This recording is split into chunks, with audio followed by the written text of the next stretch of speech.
Good evening, and thank you for attending this evening's webinar, Recording Fire History Through Photography. The presentation will be given by Liveryman David Holt, who will take you on this very informative journey. This will be recorded and made available through the company archives. David's chosen charity this evening is the Worshipful Company of Firefighters Charitable Trust. Should you wish to donate to this very worthy cause, a link will be sent out near the end of the presentation. Should you have any questions, please submit them through the Q&A button, which is located at the bottom of the screen. And these will be put to David at the end of the presentation. I will now hand you over to David. David. Thank you. Well, good evening, everybody. I'd love to see you at this second part of looking through my snapshots, as it were. Quite a bit to get through, so I won't delay too long. Let me just get my screen in order. So, if I can get this to move. There we go. So, I'm going to take up from where we left off and try one or two areas that we didn't cover last time.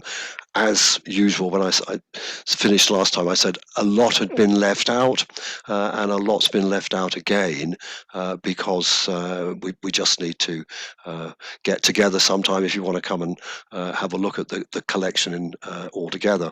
But I'm going to do a few of the international visits I've done, look at some of the historic photographic records like press photographs and postcards, a little bit on displays, a bit on fire station architecture, a round of specials, so the appliances that aren't the frontline pumping appliances, and then a little bit on a project in development. So the first photographs I can remember taking abroad, as it were, didn't come up till about 65. So I visited Malta, and at the time, this was their machine. The fire brigade was run by the police, and they had this F12 and an Austin vehicle with a trailer pump, and they had a water bowser, which was quite ancient at that stage. How things change. This is from Fire Cover, February this year, and shows the latest piece of equipment they've got in Malta. It's now run by a civil defence force, and this is a Scania Emergency 1 Scorpion with a high reach extending turret. And bafflingly for me, on two tiny islands, it lists now 5 fire stations. So per square foot, they must be very well attended to. But things have moved on, quite obviously. This is first picture I took in Hong Kong when I went in 82. Reason I show you this, two reasons really. Number one, it's not a very good photograph. It's a snatched shot.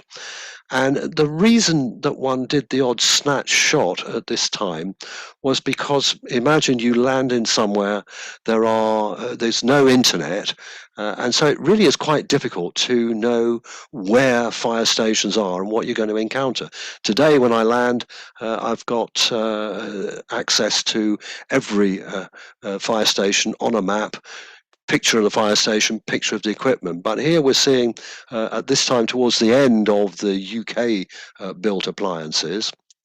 Same in Australia at that time. This is Dennis F44 turning out from King's Cross fire station, Darlinghurst, quite a famous fire station in Sydney. The area, of course, famous for other things. And there's the same machine at an incident. When I go back a little later, this is the main fire station in Sydney, 01.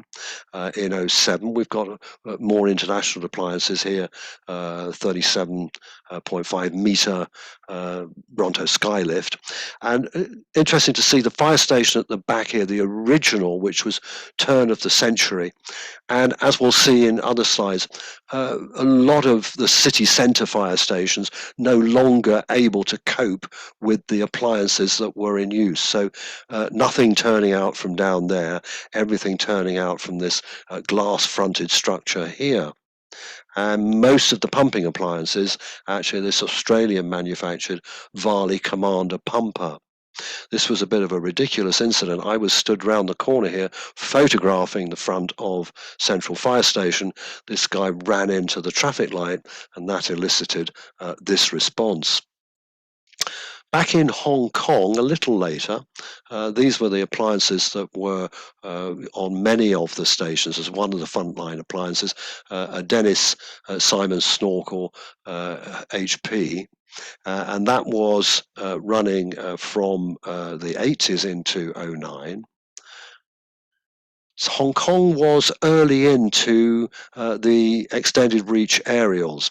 So here we've got a Magirus 37-meter TL on an Iveco chassis, and at the same incident turning up, this 53-meter Bronto Skylift.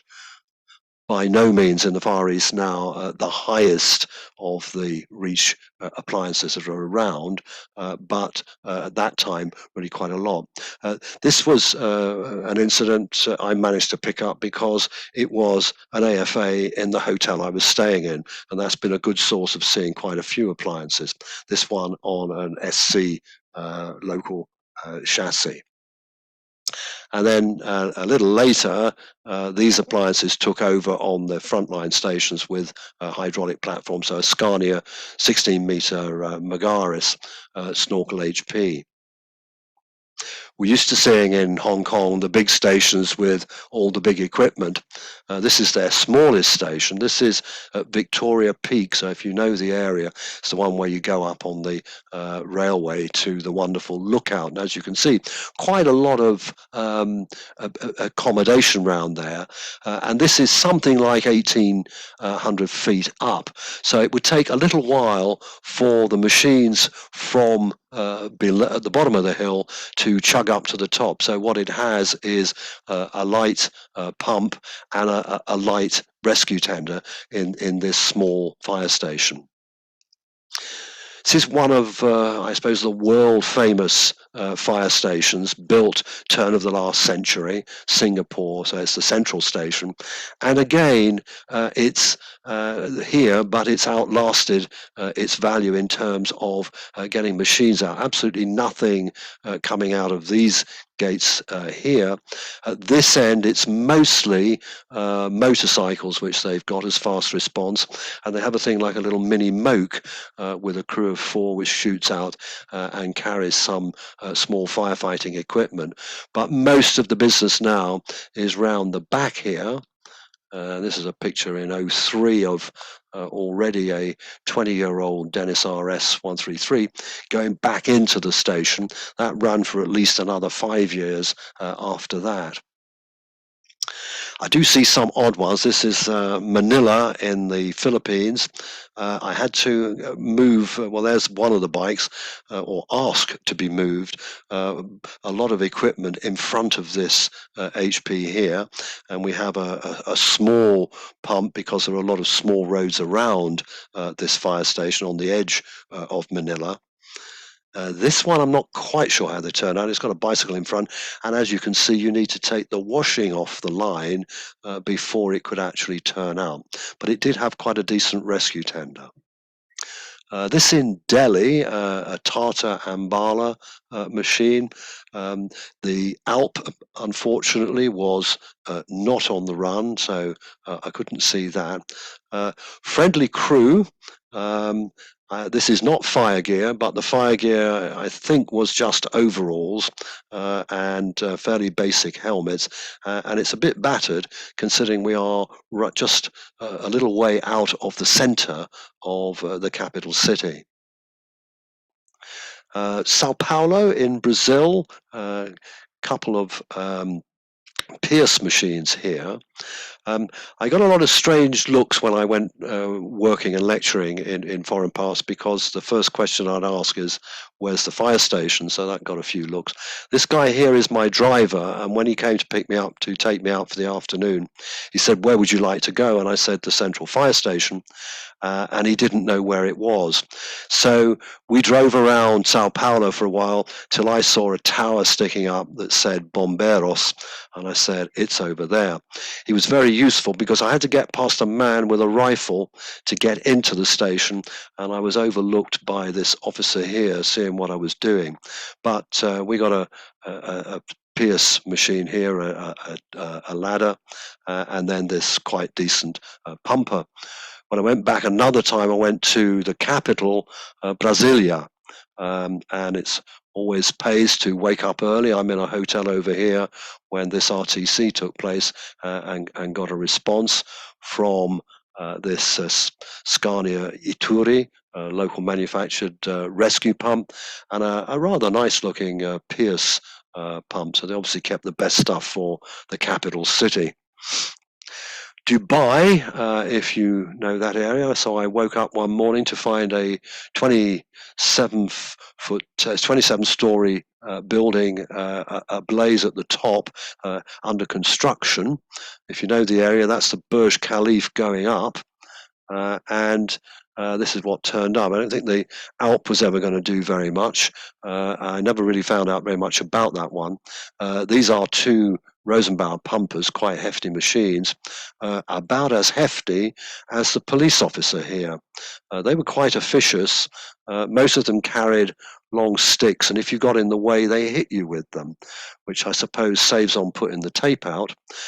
They also took part in the firefighting. So this is a riot control water cannon, and a lot of stuff was dropping off the surface of the building and off the top floor, and it was on fire, and the police came along with their water cannon to douse that. A little closer to home, this is Chinon in the Loire Valley, a famous wine area. And even when I took this in '87, this was quite an old machine, dating back to about 1950. It's a Lafley pump, and fairly typical of the period. I saw quite a lot of those right the way through into the '80s. And this is from Paris. This is in '75 and was probably well over 10 years old at the time. This is a Hotchkiss ESP, so it's Échelle Supporteur. So literally it's carrying the escape, and that's all it does. Is it's an escape carrier. Of the type that I think probably stopped around the end of the horse-drawn era and just the start of the mechanical era. So this is merely carrying the escape to the fire. So they were quite common at the time and ran through till the late 70s. I do see some odd ones. This is Rilly-La-Montangne, which is in the Champagne area.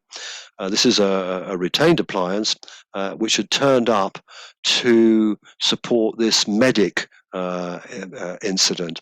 So there's the typical ambulance run by the French fire service. This turned up, so it had a ladder, and when I looked in the back, all I could find was a bucket and a rope. So I'm not quite sure what it did in terms of firefighting, if anything. But of course, medic incidents are very common for the French Fire Brigade because they tend to run outside the cities in particular, but certainly in some of the cities as well, the ambulance service. And in the rural areas, medic calls can be 80% of the calls that they receive, including RTCs. Now, I show this one for the benefit of Colin Simpson. Colin confided to me once that he grazed a piece of street furniture with the overhang from a turntable ladder. He might have had a little more difficulty with this Simon snorkel in Taipei, Taiwan. Not a lot known about this, but it certainly has one hell of a hangout here, and I think probably dated back into the 90s or 80s. They have something more modern, which I'll show you later. Probably would have had less problem with this one. This is a Renault Multitel. It's a 19-meter platform in Avignon in the south of France. And they kindly got this out and extended it for me. There are a number of these around France. I know I've seen them in other areas as well, but in France, where you have some medieval streets in the city centres, and it's just not possible to get standard equipment around and extended. They don't have high rise, so they're only looking up to 3 or 4 floors at the most. But this is fairly typical. I live fairly close when I am allowed into France to Avignon, so I've been here a couple of times. Even in the city centres, and this is going into the station at Avignon, here's a 32-metre Renault Jumeau TL, and you see it's actually quite a short wheelbase, and this gets round narrow streets quite well, but it's still quite difficult to pitch in the more congested streets. The station itself is quite interesting and is typical of many in France. They are really a garage. This one has double backing, as it were, so you've got appliances facing out, appliances facing in. You've got masses and masses of room. There's another group of appliances to the right of this picture as well. And the whole thing is in a compound with a gate. So for me, it's often quite difficult to get in, and I've got to talk my way in. You're not going to see people standing at the door to the fire station in the way that you would in many centres. The appliances over here are also Jumeau appliances. They are essentially large water tanks on 4-wheel drive chassis, and they're what's used in the area outside here for the grass and forest fires. So it's very typical. This is near Saint-Remy de Provence, so about 20 miles south of Avignon, and it's very typical in the summer to find these appliances parked up. There's 3 there, there's another 3 behind me, and they're ready to go. They will form a mobile column very, very quickly and shoot off to fires and are ready within the midst of the thing. Some of these firefighters are summer firefighters, so they're not even retained during the week, the winter. So they join back up for the summer, rather like people who take up the hospitality industry. And as you can see, the firefighting duties include quite a lot of playing boule, but that gives me a time to talk to them as well. So I thought I'd have a look at a few press photos, because it's quite possible to see some quite nice incidents and get a feel for the time. This is the early 50s, and the engine at the back is ELL 121, which was mostly Kingsland Roads TL. This is BYV 30, possibly 6. It was a dual purpose machine that was withdrawn in 55. BYV 306 is in John Nadal's book, and this is quite a nice setup. I tell you, the man who bought this standard, I'm sure it probably was a man, bought this standard saloon, would not be best pleased by seeing this machine bang right against it and the hose dangled all around. It was an extremely expensive car, as was the Ford in the background. So here's a picture of fire in Limehouse in 1934, and it gives a good idea of scapes in use and the TL. I've done a lot of research on this. I looked in John Nadal's book, and this is pretty well undoubtedly GT6693, which is an 85-foot Dennis Magirus, actually new in 31. So it was 3 years old when that fire took place. Press also were there when a new canteen van came along. This is it being tried out in Southwark. It's BYV 318. And interestingly, if we ever get around to it, we could identify these two because their service badges are well visible. And another appliance that they actually photographed was DGJ 308, the new hose laying lorry at Southwark in 1936 on delivery. And here's a photograph of the outside of Lambeth headquarters prior to opening.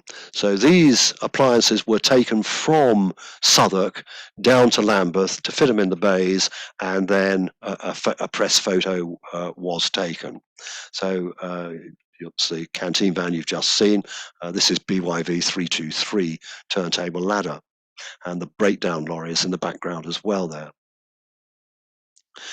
And then there's another photo of a Shan Mason steamer, 1878, at a display in Lambeth drill yard in 39, before the outbreak of the war.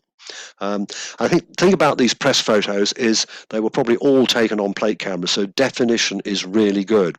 I only got a small selection of them. They were in Cecil Court on Charing Cross Road, and they were very expensive. I bought a few and I thought, oh, I must go back and buy more. And blow me, when I went back, the guy had disappeared and he'd gone out of business. So somewhere there are a lot of these around. I only hope they weren't ever thrown in a bin by somebody clearing the shop out.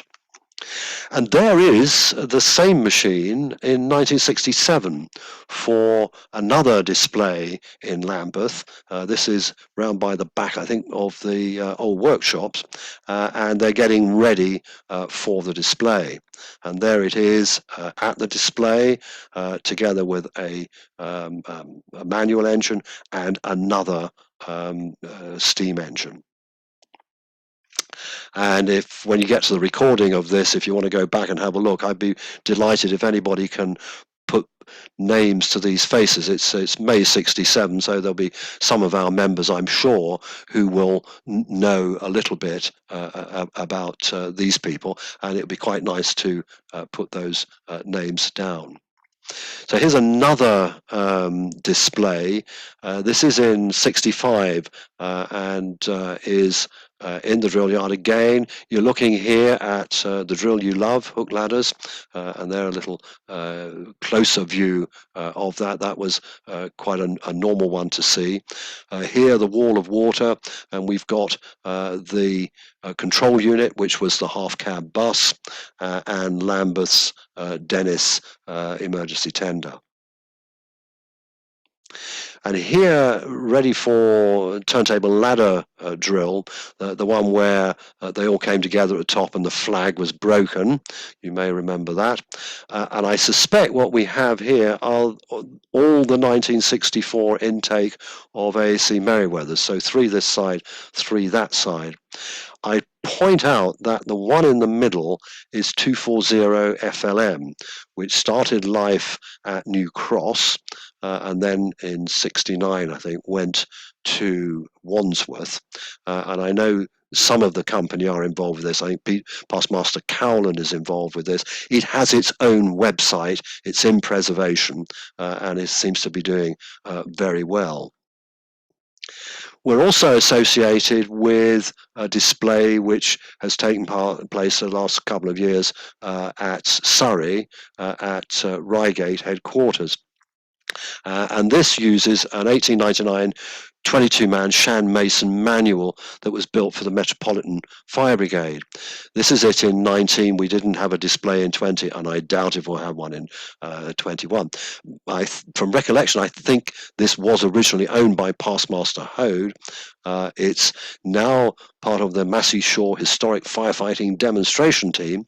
So we have, that's under the auspices of Liveryman Tony Druitt and his daughter Freeman Joanne Moore, who's controlling these 2 lovely horses.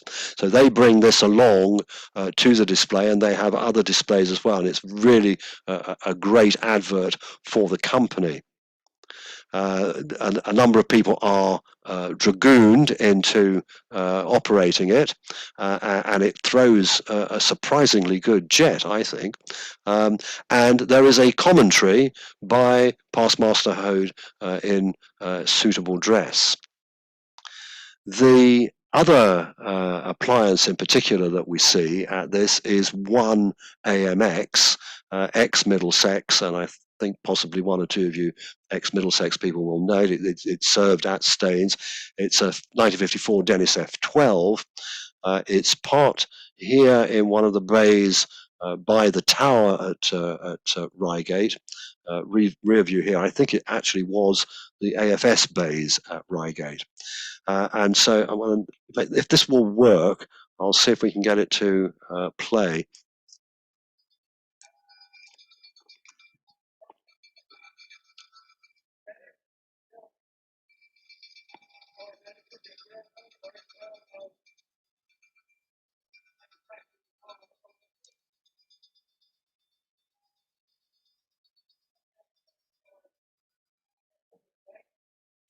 So I hope you were able to hear that. We practiced it earlier in the day, and there was a little bit of bandwidth problem. I think you should have heard it nostalgically ringing the bell for you.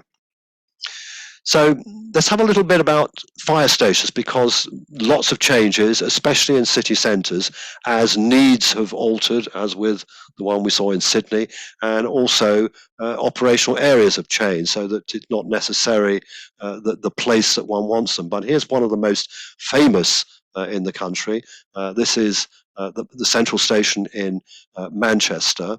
It's written there as Whitworth Street. It's normally referred to as London Road, but London Road is here, Whitworth Street is here, and the appliances emerged on this side. Quite a bit written on this, and this is a lovely book by Robert Bonner on the station. Fire Station Rococo is the architecture, and nobody, of course, would ever think of reproducing something like that in a city centre now. It was a multi-purpose building. It was a police station and a coroner's court, and there were other things on site as well. It occupies quite a large site, but I remember it well. There are I haven't found any pictures as postcards showing appliances turning out. So here's one I did earlier. So this is back in '65, Dennis F12 turning out from London Road Fire Station. That's the fire station in 17, so it had been closed 30 years by then. I've looked up recently what's going on. From a period of nothing happening, in the last 2 years, it's supposed to be being converted into a hotel and leisure centre, and be a marvellous city centre venue if it ever comes off. Here's another one that was multi-purpose well before its time, as it were. This is what serves as the Emergency Services Museum in Sheffield at West Bar, and that was originally a fire, police and ambulance station. So an interesting building. Here is Leicester Central, which must be one of the most intact of the last century city centre fire stations still in use. 2 bays here that are taken out of action, and 1 bay has had to be altered for the ALP. The doors open in, except this one, it has to open out because of the size, and that means the doors had to be banded to get it in place. And it has a most magnificent drill tower at the back, but that's still in use. And when I was there in February 20, we saw quite a few turnouts. If Bruce is on the line, this is nostalgia time for him. This is Northampton, where he was deputy chief.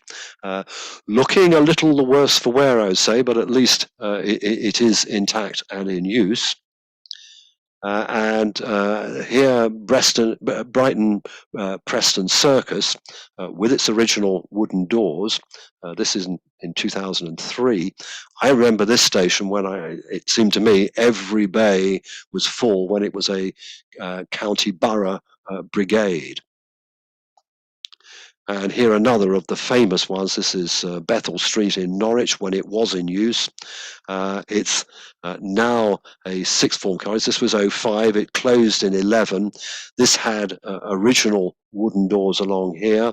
Over the course of half an hour, they gradually got all the operational machines out. So I got these shots here. So a very fine building, which was listed, as I say, as now a sixth form college.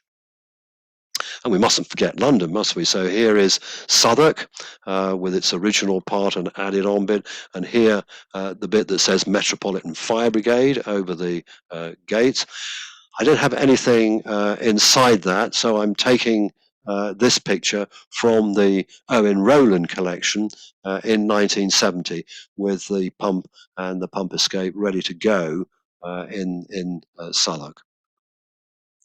And sometimes there's a bit of serendipity. So here is Lambeth's pump ladder, which just happened to be passing and parked outside what was the old Waterloo Road fire station. So this is now a restaurant, and I remember it in the 50s as the London Ambulance Service headquarters. So these doors were in fact painted blue, and ambulances, if you remember, the old beautiful Daimler ambulances used to whiz out of here and off to incidents, this being covered up at the time. So it's rather nice to see that that was still there and not destroyed. And last time I did show a picture of Soho, but not of first floor level. So this clearly taken during the part of the 77-78 strike, and you can see here what was a temporary structure from the war. This is 78, and it went up to about 1980-82, I think, when the new station was open. This was a direct hit from a bomb. This was a very large building. If you look in John Nadal's book, you will see it's 6 or 7 stories high. It got a direct hit, and there were deaths within the building. I haven't blown this up for this particular thing, but if you go back in sometime, this bit here, which is behind the covering, says Corps, CORPS, as in London Salvage Corps, because originally this was a London Salvage Corps centre.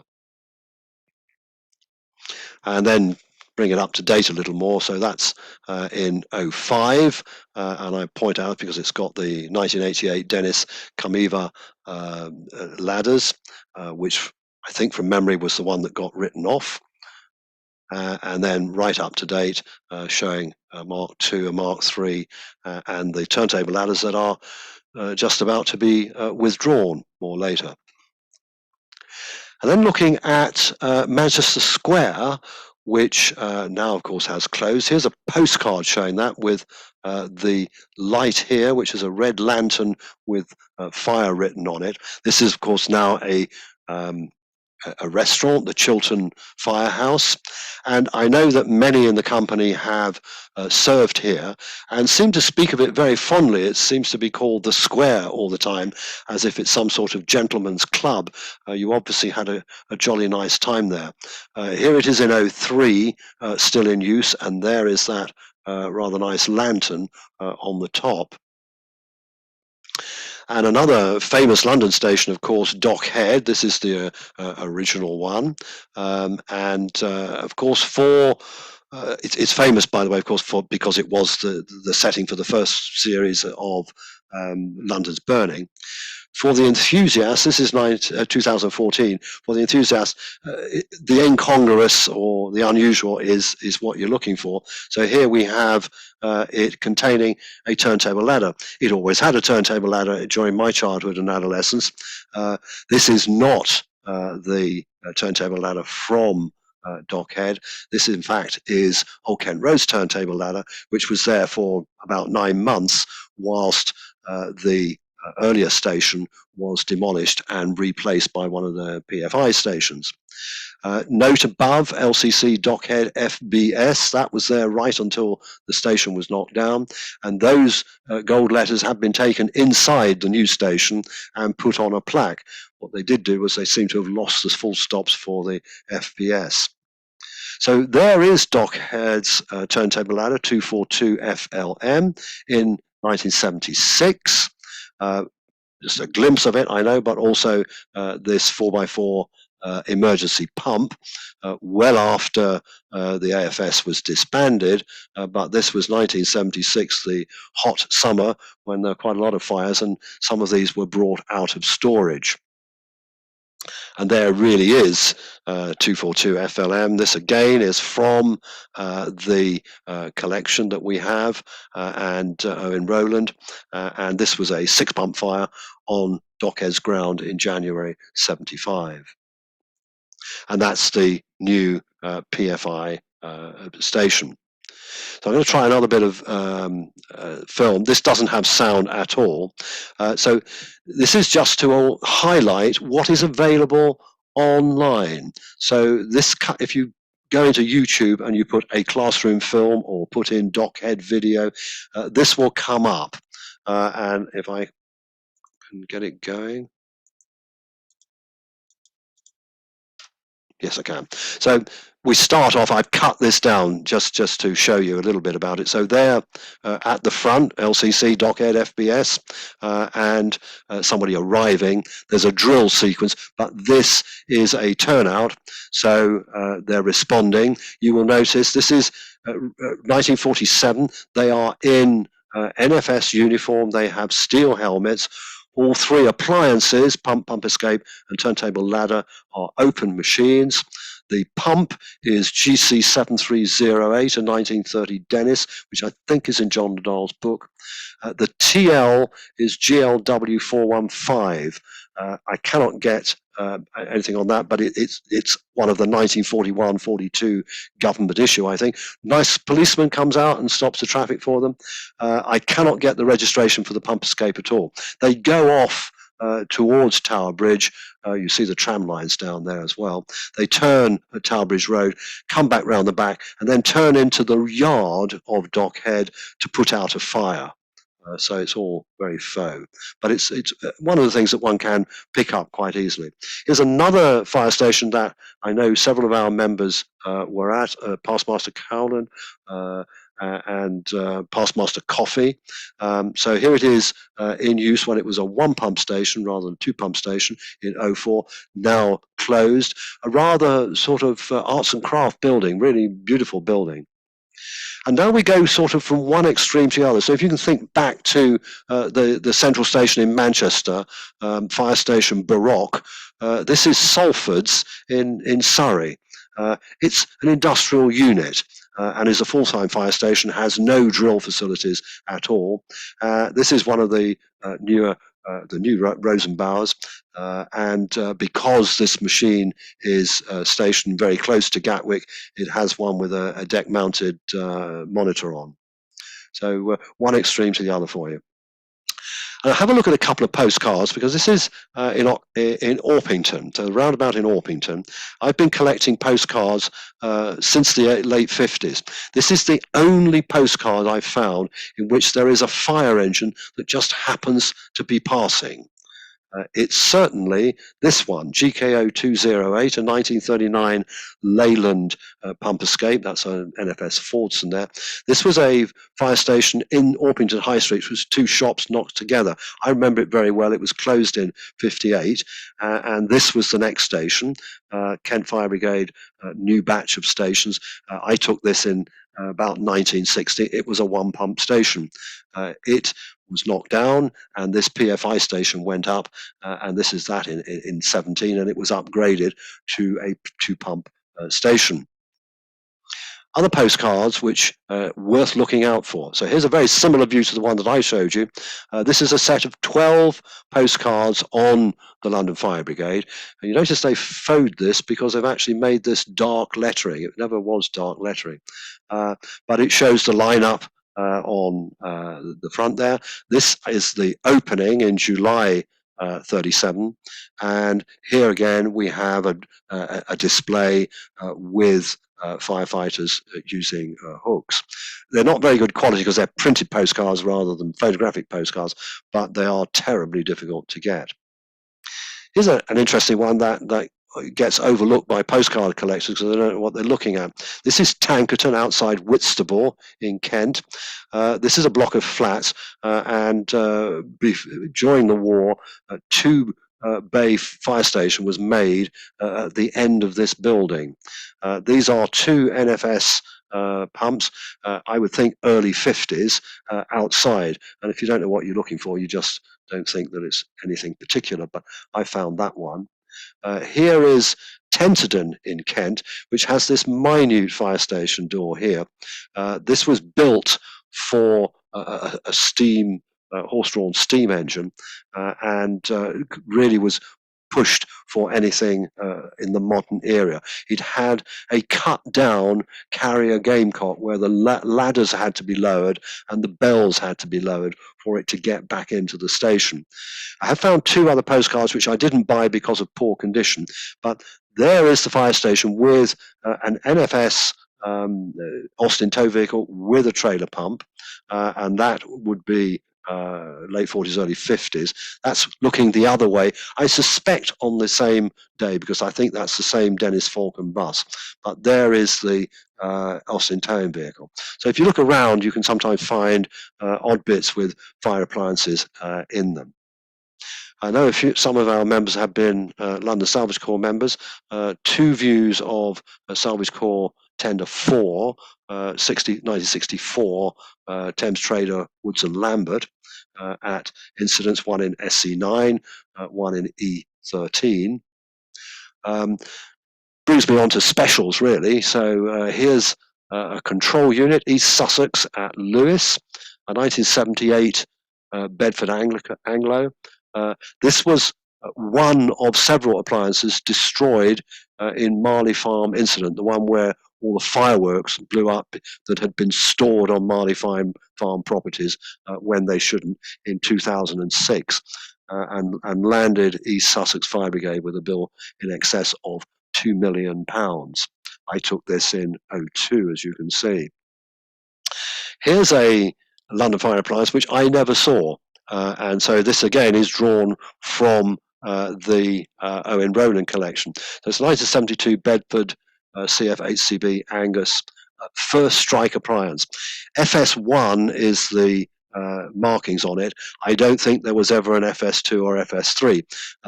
This is a fire on Clerkenwell's ground around about 74. I don't think it lasted very much longer because it was never considered to be a success. It was a small strike unit for use in London. A couple of hose layers for you. Here's a 1953 Commer HCB which was stationed at Maidstone. And here, one of the London 1963 Dennis Carmichaels that was at Lee Green, 3046 CXM, photographed in 67. I'm only sorry, really, I didn't go back down the road and photograph this 2 before emergency pump, which I guess was a drill night or something like that, because the AFS was still in operation, and sometimes you saw AFS machines turning up to incidents for practice. So quite nice atmospheric shots of 2 hose layers. And here, Tirfor Apparatus in operation from Lewisham's Dennis ET, which was similar to the Lambeth one, to a 337 ALX. The object of its affections is this machine, Erith's either pump ladder or pump. I think it was the pump. They've taken a lot of the apparatus off. It had got stuck in the mud, and they were trying to drag it out with this Tirfor apparatus. I think it required something stronger in the end. So that's back in 69. And here in 01 at Godstone in Surrey, Chevrolet Reynolds Borton rescue tender, 4x4 rescue tender. Godstone is by the side of the M25, and there was one unit here and one at Chertsey, both long gone in favour, I assume now, of rescue pumps. And Biggin Hill, an interesting station with an interesting appliance. It was an old Kent station, so it says fire brigade up there, and when you're there and you look carefully, you can see the studs in the wall where it had said Kent.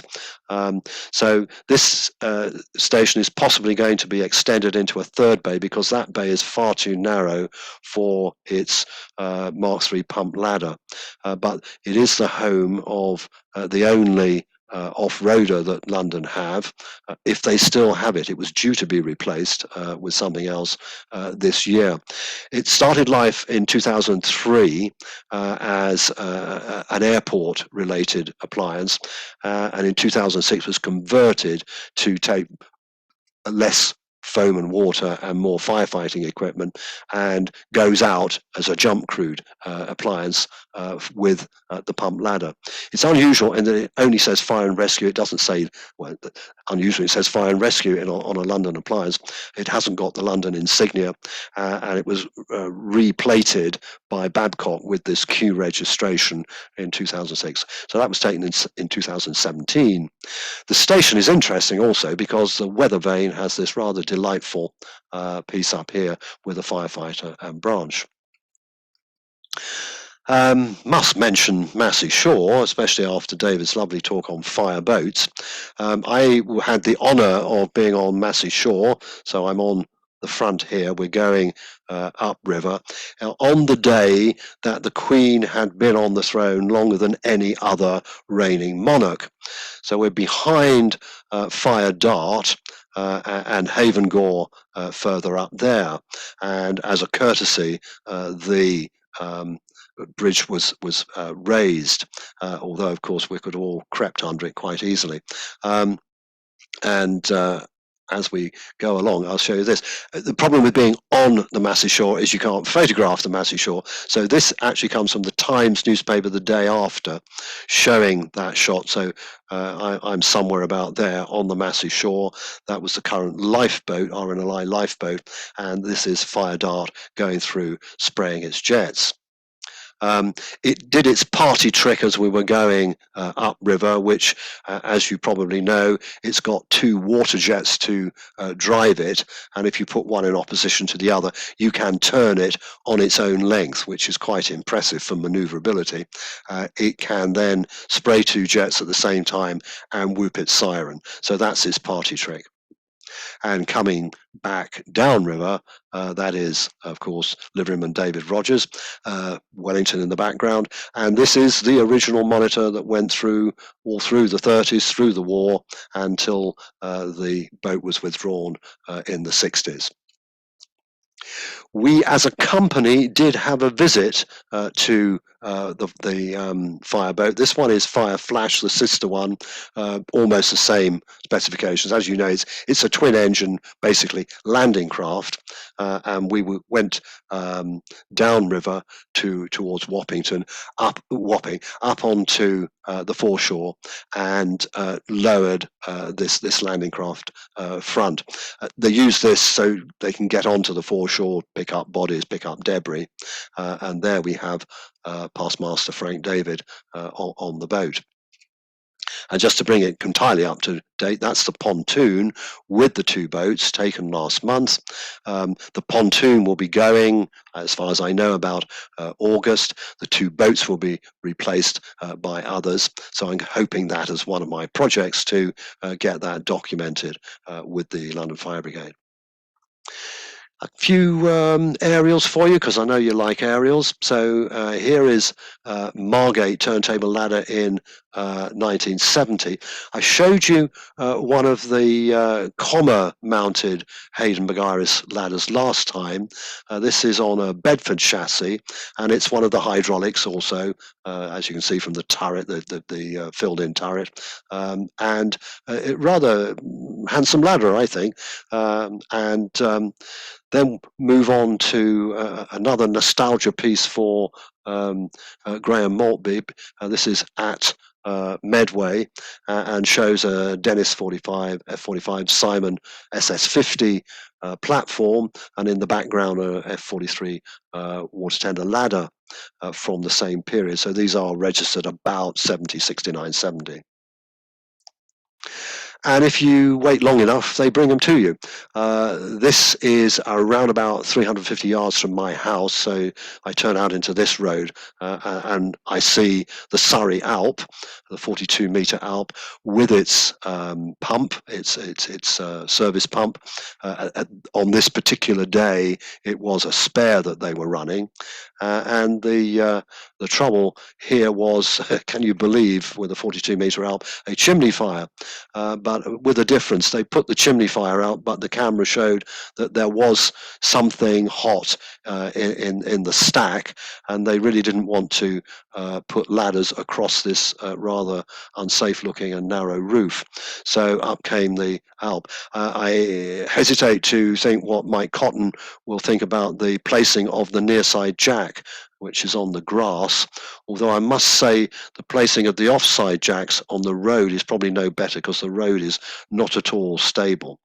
But that's a picture of the 42-meter Alp at Leatherhead, its home station, where its service pump is as well. This I took in 17 when I visited, and they took me up in this.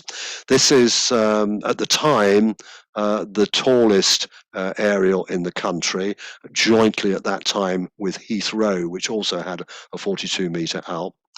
Funnily enough, on the day I went up in it, in the yard was this 56-meter Metz TL, which had been built for India, but had apparently not been taken up by them, and it was on test evaluation by Surrey, but they didn't take it up. It wasn't to their satisfaction. So that was one that I took there. It's a very impressive machine. That's it at its extent, and it's even more impressive when it comes down to about 30 meters and you go over the back of a building and you think, good God, that thing over there is holding me up. Very smooth cage. The anemometer is actually stationary. I've never been up in one of these things when there's been a wind, thank God, but it looks tremendously easy to drive and move around, and the operator said he thought it was too. So here's quite a large one from Taipei, back in Taiwan. This is an Italian Alp on a Mercedes chassis, a Sailor 55-meter Alp. Big beast. I'd been in Taipei a few times and stayed near here. It had never come out, and I was giving up. And then one day I went and found an officer who spoke some English, and for a bribe of a gift from the company, he got it out. The problem being, of course, it's so large, firefighters had to come out and stand either side to stop the traffic, otherwise it would have been run over. And I'm conscious that I haven't shown anything from North America. I've got a lot of North American stuff, which would have to be for later, going right up to Alaska. We're quite interesting stuff. But here is an iconic FDNY machine, Ladder 4 from Midtown, from 8th Avenue and 48th. There's, again, it's a big beast. There's the rear view, and this station, alas, has the dubious notoriety that all their crew, Ladder 4, Engine 54, Battalion 9, all of them were killed in 9/11. The complete watch was wiped out. Dreadful. Bring you right up to date then with a 32-meter Magirus TL. This is one of the Emergency 1 TLs. It's from Old Kent Road. It's on the forefront of Dowgate only 2 weeks ago. It came up from there for a demonstration. This is the view from the top. Again, it wasn't windy, thank goodness. Looking down towards London Bridge. We'd hoped for the 64-meter, but that was back at the station in the yard at Old Kent Road for more training. So alas, we didn't see that one. And it was here really because the Lord Mayor 2 weeks ago, William Russell, was opening up the city, and he was paying visits to all sorts of places, and spent an hour at Dowgate. He was taken up in the ladder, and then when he came down, we have this picture on the forecourt of the station with the crew, and also Borough Commander Dave Bulbrook, who's been a great friend to the company and will retire next Thursday. And we are anxiously soliciting his attention to join the company. I think he'd be a great asset. I'm going to finish with a project. This came out of just a conversation with Graham Maltby. We swap photographs, as you do. And I showed him this photograph that I'd taken in 6 of a fire station that closed in 12 at St Margaret's Bay, close to Dover. It's a retained station, was a retained station. Second attendance for Dover Harbour. And we got chatting, and he had some background on the station. And I also showed him this picture, which when it closed, it was converted into a house. So that's the appliance bay there, and these extensions were put on. And if you go inside there, it actually looks as if they are appliance bay doors, which can come open. It was used for holiday accommodation. When I looked at it last year, middle of last year, it was on sale. Go online and have a look. There's a lot about the conversion, which got a lot of attention. The reason there was the interest is that two of the firefighters at that station died on the night of the Herald of Free Enterprise in March '87. They were retained firefighters. These are two from the same station. This is the church just down the road. There are 3 panels, 2 for the firefighters who died and 1 for another person from the village who died, who was the purser. And so I'm been supplied with this by an ex-firefighter, Gary Wainwright, who I've had a long conversation with, and I'm going to write an article on this so that we've got this on record. It's an interesting little station, and I'm looking forward to writing this up when we can get back into the church and get a bit of freedom of movement there. I'll end actually with a picture I showed you last time. So this is a 1938 Leyland Pump Escape, County Borough of Hastings, and when I showed this picture, I en passant said, I think that it may have been a braidwood bodied machine when it was supplied in 38 and was then later converted when it went via the workshops in Hastings.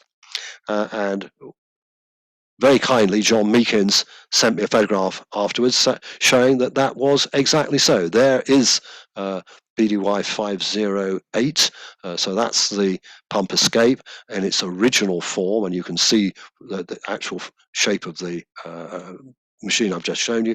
There is the enclosed pump, and there is the turntable ladder. They are consecutively numbered machines. So very kind that he gave me that, and it just answers the question and brings it up to date, sort of thing. So I do hope you've enjoyed that. Thank you for watching. I'm a ridiculously easy person to contact. If you've got any comments or corrections, if you send me corrections, I'm sure there are a couple of dodgy attributions there, but do send me any corrections. Company members, if you want to contribute to the archive of things that you were associated with, I got one yesterday from Colin of an appliance he managed to crash into property in Reading. So it's all going in the archive, and Past Master Cowland sent me one of Belsize Fire Station last week as well. So do send in these things. If you have any comments, please let me know. And if you want to come and look at the setup, please contact me later. So I'm going to end there, stop sharing my screen and hand back to Colin. Great, thank you very much, David. You can't see me, but I've got a few blushes after the way that you were saying about me scraping the lamppost, crashing fire engines. But it was a very, very good talk, and I'm sure there was quite a few people that have seen what they were doing in the day, and you know, we can sort of look back. And everything you're doing is going to go into the archives. So my questions are, has anybody got any questions? Or comments? I mean, if we can bring them in, there aren't many online, I see. So if we can bring them in, if anybody wants to comment, I'm more than happy to hear reminiscences. Sure, we've got Past Master Bruce Hode, who's got a question. Right. Yes, Bruce, go ahead. Yeah. Lovely. Thank you, Colin. And thank you, David. Excellent presentation. Really, really enjoyed it. Thank you. Just going, it's not a question, it's a comment. Going back to the picture of Margate's Bedford Magirus TL. I don't know whether you're aware, but that is in preservation, or certainly was in preservation, up in Buckinghamshire. Right. That belongs to a dairy by the name of Wren Davis. Right. Okay. And in fact, if you go onto Fire Brigade photos, Yep, and search for it, there's will a do. lovely picture of it at a rally Right. in its Wren Davis trim. Yeah, excellent. Yeah, there's a few of these went into sort of funny jobs like tree cutting and that sort of thing. One of the pictures I didn't have a chance to show is I've got an ex-Worcester open TL that was being used, and so another time I'll show you that maybe. Yeah, thank you very much. I will look that up. Right, thank you very much, Bruce. Do we have anybody else who wants to put their point forward? It says 5 chats here, so I don't know what that. Yeah. No, we got a David, brilliant as usual. I have a question and some information on several matters. Right. I can't see. Is that Graham Maltby? So if that is you, Graham, I'm going to put you on talk. So if you'd like to say your piece. Yeah, David, really good as usual. I mean, brilliant. The Margate TL ended up at Thanet. Right. In the 70s, there was Margate Station was a dual pump ladder, a pump salvage tender, which was basically a water tender but converted, and the TL in King Street, which was a Margate Borough fire station in the war that carried on. They had Ramsgate, Effingham Street, which, as you know now, is a new station. And there was a day crude station at Broadstairs, where some bright spark worked out if you stuck everything at Westwood, which is between Margate, Broadstairs and Ramsgate, you could almost run from one fire station into all the 3 areas. The problem being that when they built it, they found they couldn't meet the attendance times. So they ended up with Thanet as a shift station, upgraded from day crude at Broadstairs, which they closed, and then they put the TL at Thanet there. And I remember when I was a young fireman, my first job was to deliver the chairs to Thanet for the opening. But Thanet, the first attendance in both Ramsgate and Margate was always the whole time from Margate, the whole time from Thanet, and the whole time from Ramsgate, and the whole time from Thanet. They only ever used the 2 retained sections on make-up, so when they weren't available. So it finished its life there, the TL, Right. and it was replaced. They had a Dennis F125 turntable ladder, which they managed to park in a bungalow in Birchington one icy evening, and they had the Scania then, which they then managed to drive over the front of a road at Folkestone on the way to a job in Folkestone and upturned it on a gas main, which I've got the photograph of because they sent me as the first attendance officer. We got a gas bill, by the way, for 1,200 quid. Lovely, lovely. Did you ever ride the Medway hydraulic platform that I showed, or was that too early? Many occasions. Right, Many okay, occasions. right. And I can remember, if you remember, David, we had the transit pump as well there. Yeah, I've got a picture of that. And you can ride what you like. And I always remember that. Well, the ladder had gone out to a job with Chatton Retain, and we then picked up a job at Ashtray Riding School. We rolled up there with quite an extensive fire in a stable block, with about 12 lengths of hose and 250 gallon of water. We could have put a 50-foot hydraulic platform up, but the place burnt to the ground by the time we got additional machines there. Yeah. So it never really worked. But the other pump was my pump when I was a rider station officer there for the first 4 years, 2 years, 4 months until we replaced it with a Dennis RS. It was a great machine. You mentioned the first strike appliances. There was one at Sidcup for a while when I was a fireman at Harford in '73. It wasn't very successful. You're dead right. We went to a make-up on Sidcup's ground where Sidcup were already out, and 100 gallons of water on a range of bungalows and sheds don't go very far, to be honest. Sure. Going back to Broadstairs, I remember that as a Nissan hut. That's right. It was an old wartime Nissan hut. Yeah. And the pump was often parked outside. That's it. Day crude station it was. Yeah. And the Tenderton is quite an interesting one. You're right, Gamecock. They had a lot of conversion to do with that. There was lots of trouble there when they was off the run and they tried to put a reserve in. But the family in Tenderton, and Bruce may remember these, were called the Wilkes family. They owned a set of butchers in Cranbrook and Tenderton.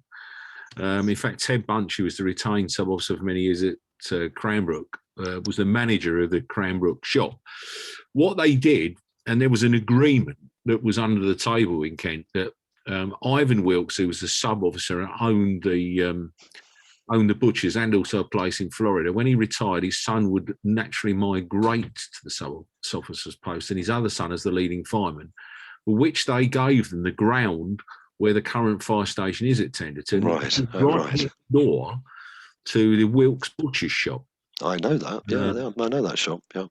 I went down there as the district officer in '83 from the B Division North, where things were run like a fire brigade, to what was run like something like the mafia. I was actually told where to get my vegetables from in Y and where to get my meat from in Tenderton. That was the way things were. Good stuff. Good.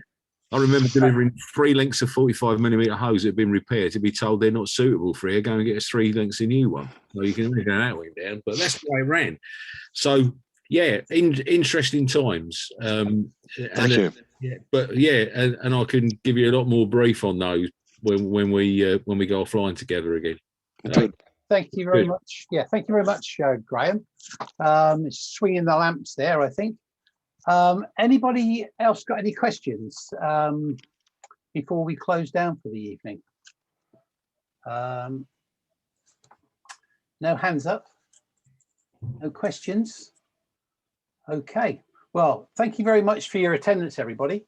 And this will be online over the weekend, and the link that I sent out earlier for the donations, if you want to donate, that will be sent to you via an email as well.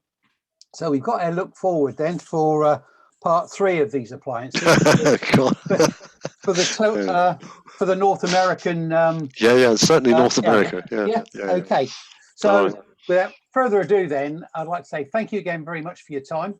Yeah. And we'll see you on the next one, which is going to be in July, given by Past Master Bruce Hode, and information will be sent out to you shortly on that one.